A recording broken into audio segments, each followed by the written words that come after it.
باللہ السمیع العلیم من الشیطان اللعین الرجیم بسم اللہ الرحمن الرحیم واللہ اخرجکم من بطون امہاتکم لا تعلمون شیئا وجعل لکم السمع والابصار والافئدۃ لعلکم تشکرون۔ عزیزان محترم، اس سلسلہ گفتگو کے لیے جس آیہ مبارکہ کا انتخاب کیا گیا وہ آیت سورہ نحل کی ہے۔ سورہ نحل قرآن مجید کا 16واں سورہ ہے اور آیت کا نشان 78 ہے۔ پروردگار عالم نے اس آیہ مبارکہ میں ارشاد فرمایا کہ واللہ اخرجکم من بطون امہاتکم، اللہ نے تمہیں تمہاری ماؤں کے ارحام سے اس دنیا میں باہر نکالا، اس کیفیت کے ساتھ کہ لا تعلمون شیئا، تمہارے پاس کسی شے کا کوئی علم موجود نہیں تھا۔ پھر پروردگار عالم نے تمہیں سماعت دی، جعل لکم السمع، تمہیں سماعت کی قوت دی، والابصار، تمہیں بصارت کی قوت دی، والافئدہ، تمہیں دل دیے یعنی قوت عقل دی، لعلکم تشکرون، تاکہ تم پروردگار عالم کا شکر ادا کرو۔ اس آیہ مبارکہ میں بنیادی طور پر جس مسئلے کی طرف متوجہ کیا گیا ہے وہ مسئلہ یہ ہے کہ ہر انسان، ہر آنے والی مخلوق، ہر مولود جو اس دنیا میں آتا ہے وہ لا علم ہو کے آتا ہے، اور کچھ ذرائع علم، کچھ علم کے سورسز ایسے ہیں جو پروردگار عالم اس کی فطرت میں ودیعت فرما دیتا ہے تاکہ وہ علوم کو اس دنیا میں آنے کے بعد حاصل کر سکے۔ خود ان ذریعوں پر پروردگار عالم نے بات کی، ہم نے سماعت کو ذریعہ بنایا، ہم نے بصارت کو ذریعہ بنایا، ہم نے عقل کو علم حاصل کرنے کا ذریعہ بنایا۔ اگر توجہ فرمائیں تو آپ کو اندازہ ہوگا کہ یہ جو حواس خمسہ دیے گئے ہیں یہ سب سے اہم اور سب سے بدیہی ذریعہ ہیں علم کے حاصل کرنے کا۔ باصرہ، سامعہ، شامہ، لامسہ، ذائقہ۔ باصرہ، دیکھنے کی قوت۔ بہت سی ایسی چیزیں ہیں جو آپ کے علم میں نہیں آ سکتی جب تک آپ انہیں دیکھ نہ لیں۔ باصرہ، سننے کی قوت۔ بہت سی ایسی باتیں ہیں جب تک آپ کو بتلائی نہ جائیں، جب تک آپ کی قوت سماعت کام نہ کرے، اس وقت تک وہ باتیں آپ کے علم میں نہیں آ سکتی۔ لامسہ، چھونے کی، مس کرنے کی، ٹچ کرنے کی قوت۔ اب ظاہر ہے کسی چیز کی سختی، کسی چیز کی نرمی، اگر کسی چیز کی حرارت، کسی چیز کی برودت اگر آپ محسوس کرنا چاہتے ہیں تو مجبور ہے لمس کرنے کے اوپر، یہ بھی ایک قوت ہے جو ودیعت کی گئی ہے۔ شامہ، سونگنے کی قوت۔ اب خوشبو ہو یا بدبو ہو، جب تک یہ قوت انسان کے اندر نہ ہو اس وقت تک وہ خوشبو میں اور بدبو میں تمیز نہیں کر سکتا۔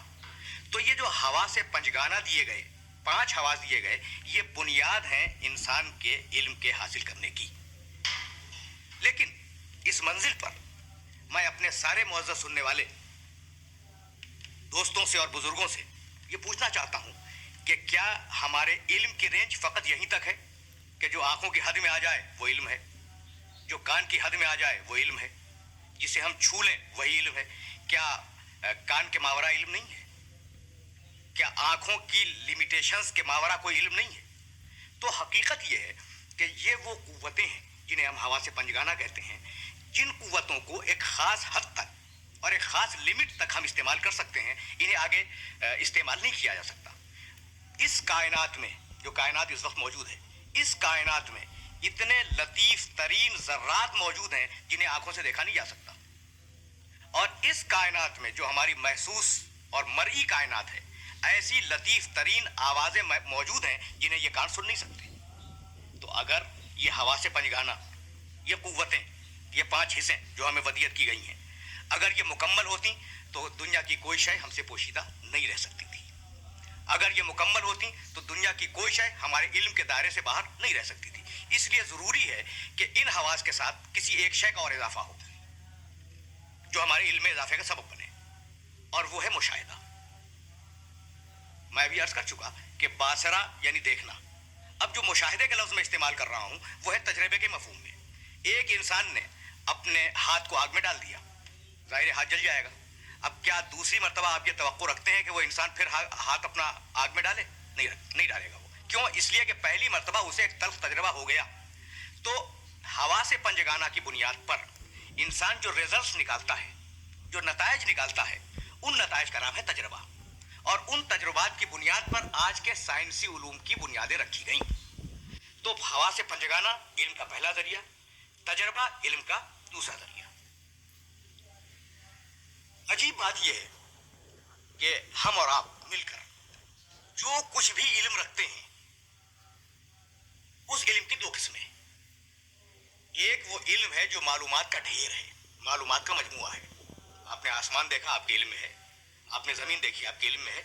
आप ये हुजरा देख रहे हैं, आपके इल्म में है। आप ये कुरान मजीद यहाँ पे रखा हुआ देख रहे हैं, आपके इल्म में है। ये मालूमात हैं जो आपके ज़हन में जमा हो रही हैं। तो एक कुव्वत इंसान के अंदर है, जमा करने की कुव्वत। और जब इंसान की फिक्र ज़रा सी डेवलप हो जाए, इंसान ज़रा सा अपने शऊर में पुख्तगी पैदा कर ले, तो फिर एक कुव्वत इंसान में पैदा होती है। वो कुव्वत उस मालूमात के मजमुए में नेक-उ-बद को तमीज़ देती है, खैर व शर को तमीज़ देती है। और फिर ये फैसला करती है कि इन मालूमात के मजमुओं में से किन चीज़ों को कबूल किया जाए और किन चीज़ों को रद्द कर दिया जाए। तो वो कुव्वत जो मालूमात को जमा करती है, उस कुव्वत का नाम है नफ्स। और वो कुव्वत जो फैसले करवाती है, उस कुव्वत का नाम है अक्ल। तो ये तीसरा सोर्स है इल्म हासिल करने का, जिसका नाम है अक्ल। पहला सोर्स हवा से खमसा, दूसरा जरिया इल्म तजर्बात जो मुशाहिदे की बुनियाद पे नस्लन बाद नस्लिन हमें इंसानी मीरास में मिलते रहे। तीसरा जरिया अक्ल। अक्ल यकीनन इल्म का सबसे बड़ा और सबसे अहम जरिया है। लेकिन मैं आपसे पूछना चाहता हूँ कि दुनिया के एक बहुत बड़े तबके ने यह कहा कि अगर इस दुखी इंसानियत को नजात देनी है फक्र से, फाके से, फलाकत से, भूख से, तो उसका तरीका यह है कि सारी दुनिया के वसाइल पैदावार को नेशनलाइज कर दो। कहा गया या नहीं कहा गया? यानी एक इस ग्लोब के ऊपर बसने वाले इंसानों के एक बड़े खित्ते ने यह कहा, यानी गोल क्या है, उनका मकसद क्या है? दुखी इंसानियत को फक्र से नजात दिलाना। यह बात ज़हन में महफूज रहे कि ये जो इंसानियत भूखी है, ये जो इंसानियत नंगी है, इसे फक्र से नजात दिलाना है। तो अगर अक्लें हुज्जत हों और अक्लों ही की बुनियाद पर सारे उलूम तय हो जाएं, तो मैं नहीं कह सकता कि किस तरीके से इंसान मिलकर अक्लों को किसी एक मरकज और किसी एक महवर पर ला सकेंगे। तो पहली बुनियाद हवा से खमसा, दूसरी बुनियाद इल्म की तजर्बा, तीसरी बुनियाद अक्ल। अब एक चौथी बुनियाद भी है इल्म की, लेकिन मैं उस पर अभी गुफ्तगू करना नहीं चाह रहा हूँ। इंशाअल्लाह उस पर गुफ्तगू करूँगा। सवाल ये है कि ये जो गुफ्तगू हो रही है कि इल्म की बुनियादें हैं, इल्म के डायमेंशंस कितने हैं, इल्म के एंगल्स क्या हैं? इल्म के मानी जानना। अब जाहिर है कि मैं आपके सामने अगर इल्म की डेफिनेशंस बयान करूं तो तज़िये वक्त होगी। मुझे मालूम है कि अरस्तू ने इल्म के सिलसिले में क्या कहा, मेरे इल्म में अफलातून ने क्या कहा, मेरे इल्म में इब्न सीना की तारीफ क्या है, मेरे इल्म में कि फाराबी ने क्या कहा। मैं जानता हूं कि इस अहद के मुस्लिम मुफक्करीन ने इल्म की तारीफ क्या की, लेकिन अगर समअप कर लेना इन सारी तारीफों को तो फ़कत दो तारीफें हैं। एक ग्रुप ने कहा अल इल्म हुवा इंकिशाफुल वाक़े, इल्म के माने है वाक़े का मुनकशिफ हो जाना, हकीकत का मुनकशिफ हो जाना। ये एक गरोह है। दूसरे गरोह का ख्याल है इल्म के सिलसिले में अल इल्म हुवा हुसूलो सूरत शय इंदल अक्ल या फिल अक्ल। इसमें यूनानी मुफक्करीन ने इख्तलाफ किया है, किसी शय की तस्वीर का अक्ल के करीब आ जाना या अक्ल के अंदर आ जाना।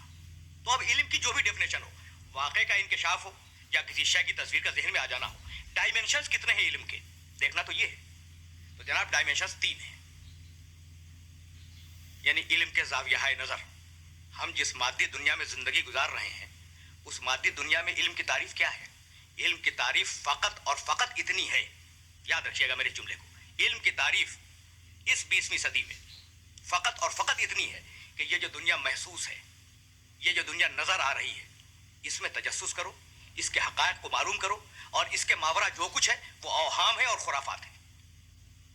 यानी मैं पूरी जिम्मेदारी से ये बात अर्ज़ कर रहा हूँ। अगर आप रसल की किताबें उठा के देखें, प्रोफेसर जोड की किताबें उठा के देखें,